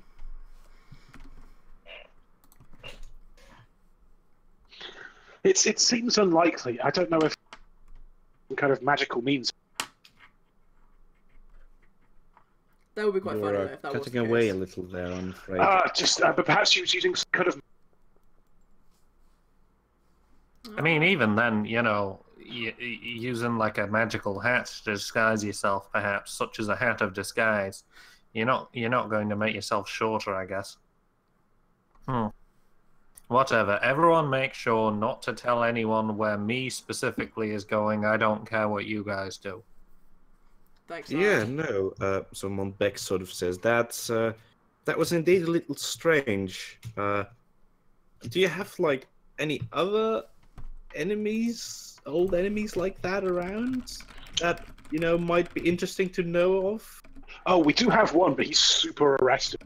What about Darla? Oh, well, that's good. That's good. Oh, and potentially Darla. Oh yeah, that's true. That witch who owned a tower you told me about once, her. And Draver.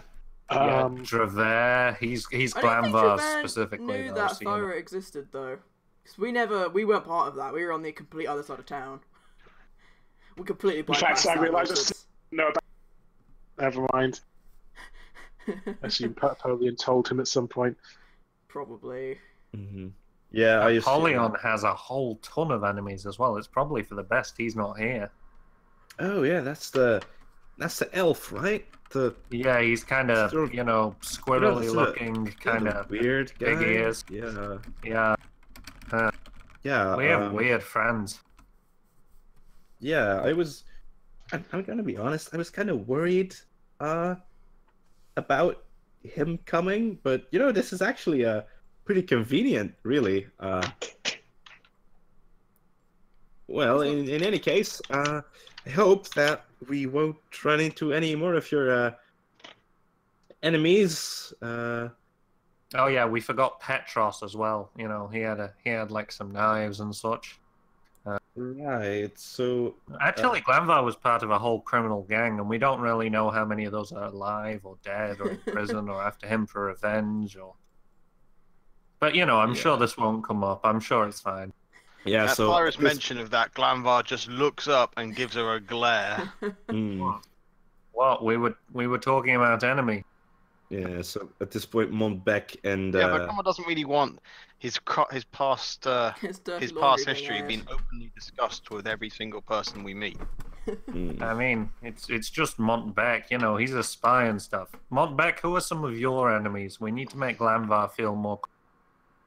My enemies. Well, I mean, I'm a pretty stand-up guy, right? I don't really have people like that in my life. I don't really put myself out there. Not me. No, I don't really have enemies like Glanvar's that. going to sense motive on that as well. Yeah, go ahead. Though, to be fair, if he was very good at his job as a spy, then his enemies wouldn't know he ever existed. Yeah, so that's a 20, and that's a 26 from you, Thyra? Oh, we're doing a sense motive? Yeah. I'm not sure Dave yeah, would. you can, Would if you Dave? want. I don't think he would. So yeah, Glanvar and Thyra, you both can tell that that's total bullshit.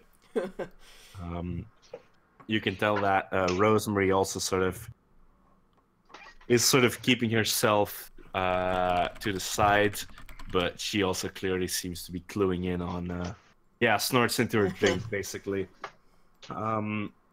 Sigmund, like, as Tyra and Haggis catch on and Monbeck is sort of driven into a corner about this, you can also, catch on the fact that Monbeck definitely has more enemies than he seems to want you to believe. See, Monbeck has tons of enemies. Does that help? Don't feel bad, Monbeck. They say the measure of a man is by the quality of his enemies. Yeah, well, I suppose. That also applies to women. I have discovered that. Oh, yes, that too. Yes. What? I am a fantastic woman, and I have many enemies, all of whom apparently hate my guts for seemingly random interactions.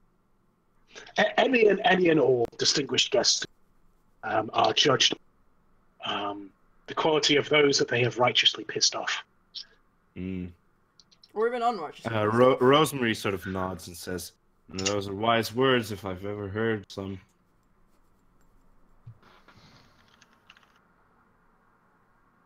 Dave, so I think Sigmund is a bit distracted at this point as well.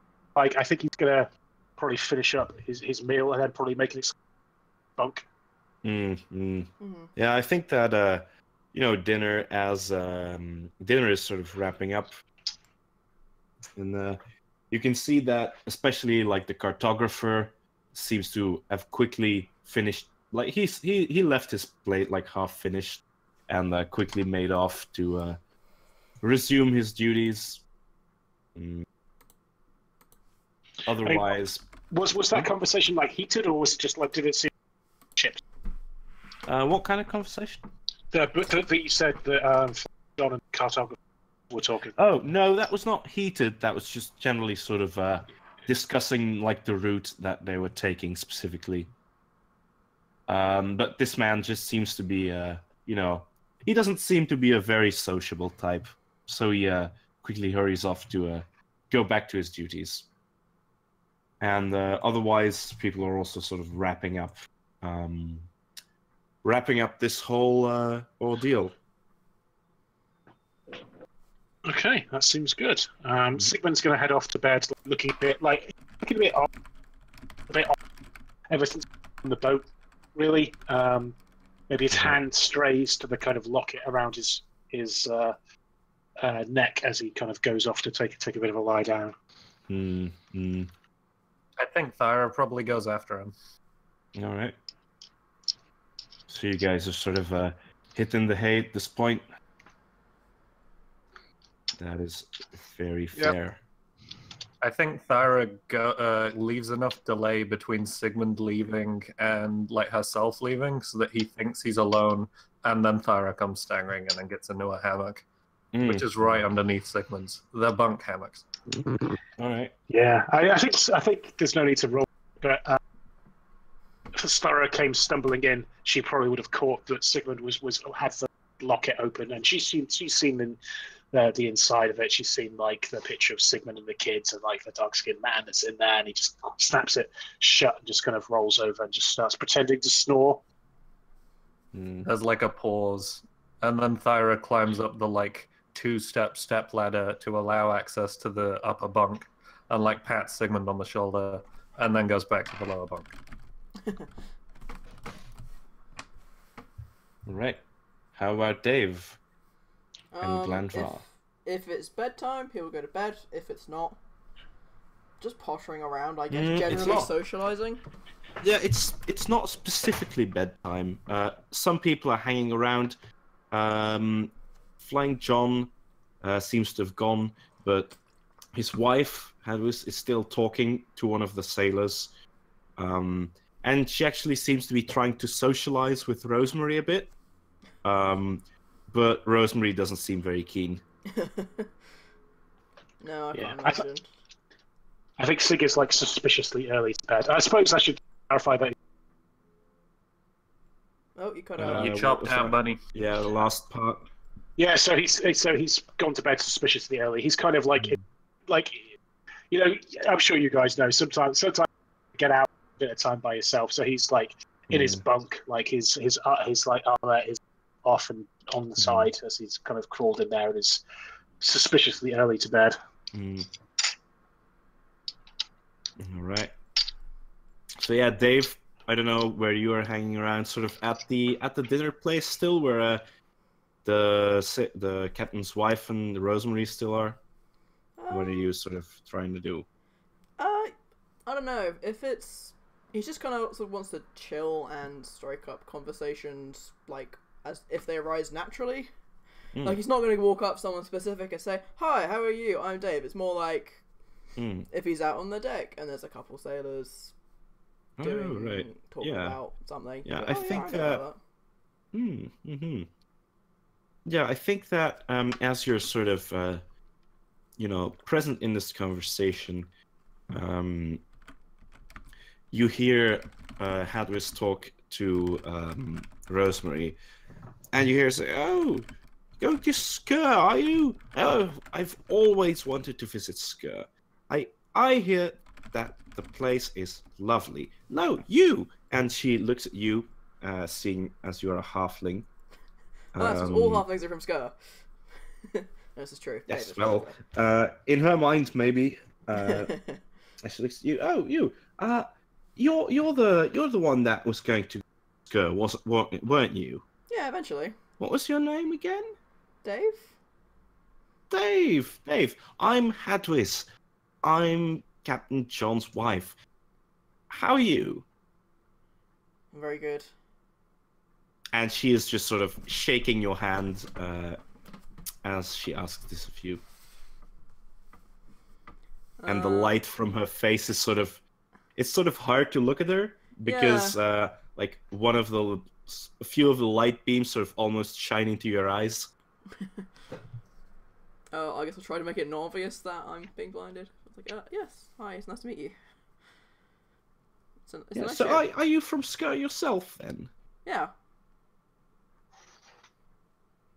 Not from any of the big settlements on Sker.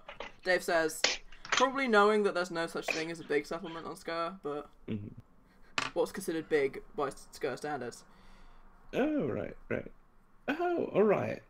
Yeah, so as I was saying to Rosemary here, and as Rosemary was sort of trying to quietly exit the conversation, she reels her back in. Oh god, I know that feeling so well. And she says, so as Rosemary said, you were going to visit Sker. So I saw a couple of your friends here. They look a bit... maybe this isn't good of me to say, but they did look a bit shady, didn't they? I mean, there's the big one. What's he, a soldier? Are you mercenaries? So we're independent contractors.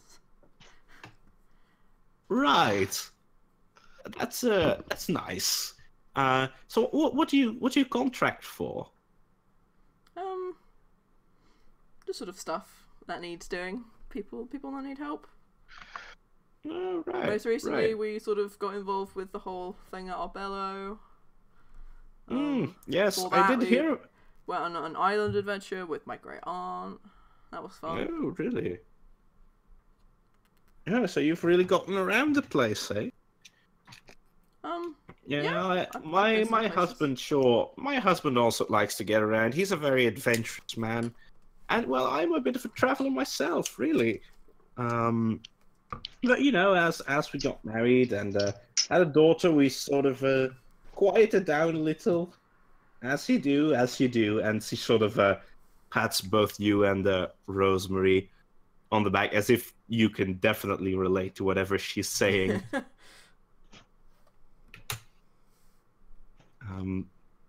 Actually, I think you're a spry lad. You should meet my daughter.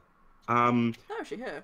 And because, in conversation, she's picked up that, Dave is a pretty, like, outgoing and like, sociable guy. She's not very sociable, so maybe you should have a talk. I think, yeah, like, she likes to come outside and look at the stars once the, sun's gone down a bit. Maybe you can have a talk. I'd like it, really. And she just sort of goes on about her quails, about how her daughter isn't very sociable, that sort of talk.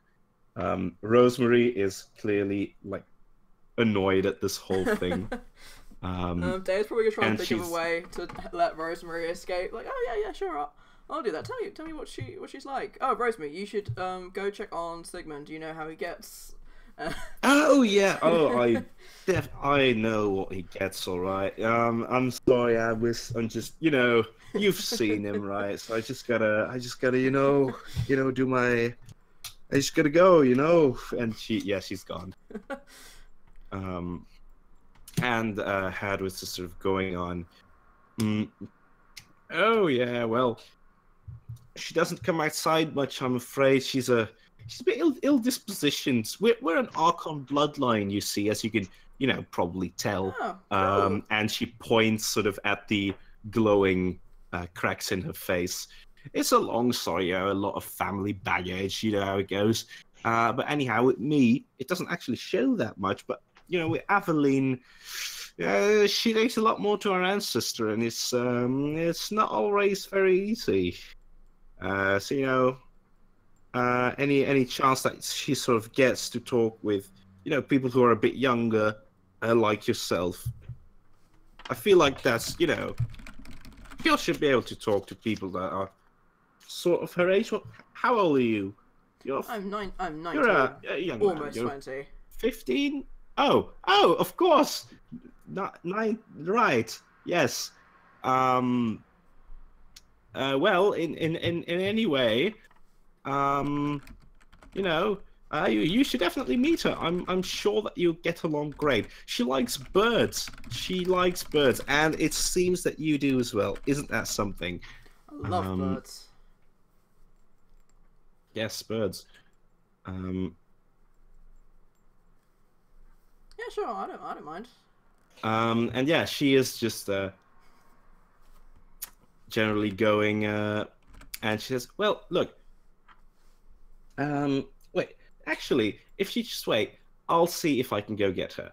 And she scurries off, off and away. And if you wait. What are you doing in the meantime, Dave? Are you sort of probably fussing with Toast to make sure Toast had something to eat. I'm not entirely sure out of character what Toast eats. I figured it was like she's omnivorous, she eats like seeds, she also eats like mice. Whatever. Sure, she can have some leftovers, that kind of thing. Make sure she's okay. Think about Riker. I miss Riker. Like David is gonna stay, but because like being lonely sucks. So you definitely want to like he knows how much it sucks not to talk to anyone that you're not related to, and also he is so goddamn experienced in putting up with dithering relatives. You have no idea. He knows how to handle people like Hadwis. You sort of politely, you're very kind, and then eventually they'll go away. Yeah, that's true. So yeah, you as you sort of wait around. She asks you, well, actually, no, she sort of comes back and she says, "Okay, come on, Dave. Let's just go to the deck, because everyone's leaving here. I think the cook's probably going to clean this place up." And, at this point, everyone has started sort of going to bed, and Hazel says, "Well," and she also doesn't really like it when there's a lot of people around, so... let's go, shall we? Let's go meet her. And as you both sort of come onto the deck, Dave, as you open the door, roll a fortitude, please. Oh dear. I really hope it's because this daughter is so dazzling and not because I'm being secretly poisoned or something. Fortitude, my lowest stat. Oh, okay, I'm good. Well, never mind. Okay. So yeah, as you come outside, there is a bright golden light that meets your eyes. But talking to Hadwis a lot, you've sort of gotten accustomed to the yellowish light. And you whip a pair of fantasy shades on at the moment that is like my your scarf eyes. pocket. out of your scarf pocket, exactly. And Hadwis sort of pushes you along and says, "Okay, hey, Aveline, this is Dave. He's traveling with us, and he's sort of your age. Why don't you try and have a talk, right?" And she sort of whispers to you, "Just please don't say anything about that," and she sort of motions over her own face as you see in front of you a girl who is probably approximately 15, 16. Okay. She's not very old, and her appearance is marked by the same kind of crags and lights that Hadwis has, but they are a bit more prominent. Oh, wow. So normally you should have the handout right now. Okay, yep, I'm seeing that. Well, that is a look. How do you eat? That must be very helpful for reading in the dark. And how do you sleep? Those are all very valid questions. Which David's not going to ask, because he's What did you say, Egg? I can't remember now. I think probably that just that you probably get used to sleeping if your face glowed. So yeah, she sort of looks at you. She says, "Oh, hi, Dave." Hi. Is the mum leaving, or is she staying? She's gone. She's just gone. Disappeared. Okay. Yeah. I think Dave How are we doing time-wise, by the way? Yeah, we are sort of wrapping up at this point. Yeah, we can. I think that actually, Dave meeting Aveline is interesting point to maybe wrap up. Yeah, I'm good with that. Yeah, that makes sense to me. Oh, there were so many handouts this session. Yeah, it's good. A lot of NPCs. Characters. Yeah. Also, I forgot to say at the time, but congratulations on successfully having to do this. Possibly the first time ever. I have absolutely no idea what you just said there. Actually. Yeah, I didn't catch that because I said well done on having the intro session. Oh yes. The interim session. Intro to the session. Yes, you managed. Yes, the perfect intro to the session. You didn't do the voice though. You didn't do the Cymog voice. So I actually wandered off and got some water at the worst time possible. So that's amazing. I'm so annoyed. Well, maybe that's actually the reason that it went well. Yeah, entirely. I'll make it doubly awful for next week. Thanks. Indeed. All right. So yeah, good session, guys. No combat session, more of a talky thing. Socially session, school. Yeah, social session. I hope that was so enjoyable to you guys. That there was enough to sort of interact with. That it didn't feel too forced. I like meeting all the new NPCs. I always enjoy that. Even if Dave is far better at socializing with people than me. I have to bluff so hard.